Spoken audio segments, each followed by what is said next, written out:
Aujourd'hui, nous avons présenté nos travaux de recherche sur la méthanisation, UTC Unilassal, et on essaie de présenter ces travaux de recherche dans une contextualisation de production d'énergie au niveau français, au niveau local et Hauts-de-France. Clairement, il y a aujourd'hui une production de méthane qui existe de manière importante. On a connu 500 méthaniseurs ou 600 méthaniseurs en France.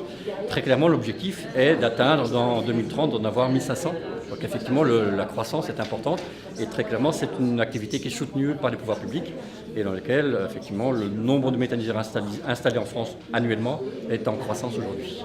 Cet accroissement du nombre de méthaniseurs correspond également à un accroissement important d'emplois. On est entre 15 voire même 20 000 emplois prévus en fonction du développement de la filière. Et l'intéressant, ce sont des emplois non délocalisables, locaux, de tout niveau, du niveau technicien, du niveau ingénieur, de la réparateur, des chaudronniers. Donc des emplois très variés et très intéressants. Cette collaboration est effective maintenant depuis 10 ans au travers de projets menés conjointement et de thèses co-encadrées. Et elle s'est traduite par la mise en place d'un groupement d'intérêt scientifique en décembre 2016 qui a été mise en place au travers d'une convention entre nos deux établissements pour vraiment officialiser, je dirais, cette action.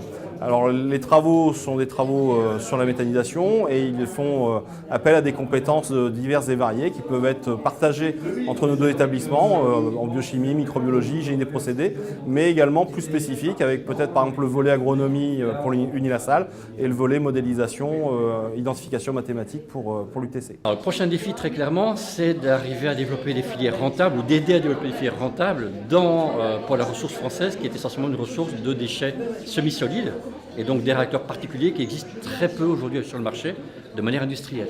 Donc on a un développement historiquement qui s'est fait sur les méthanisations en phase liquide, donc des déchets qui sont facilement mélangeables, pas trop de difficultés techniques.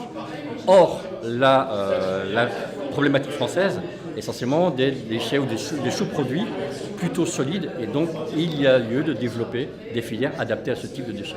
L'objectif est à terme effectivement que le gaz consommé en France puisse être d'origine 100% renouvelable. C'est une perspective qui apparaissait réaliste il y a quelques temps, qui aujourd'hui a fait l'objet d'une préétude de l'ADEME qui montre que c'est jouable. Et dans cette configuration, la méthanisation en tant que telle contribuera à peu près à 30% pour ce gaz renouvelable.